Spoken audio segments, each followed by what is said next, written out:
Nobody is going to notice. Will they notice? Am I going to do this? Did I do it? Huh? Yes, I did do this with a lot of turbulence.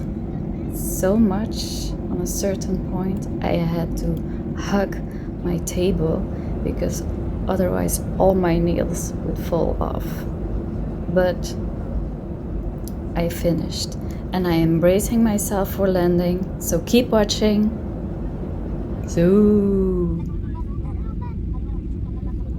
we are ready to land in Lissabon because we are going to watch the second match day from Portugal against Scotland.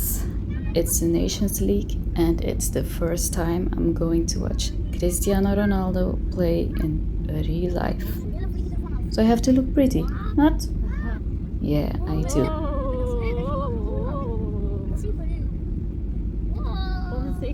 And this is the moment where I am starting to panicking because I don't like the touchdown on the ground. If you didn't watch my other videos, go check them. Bye!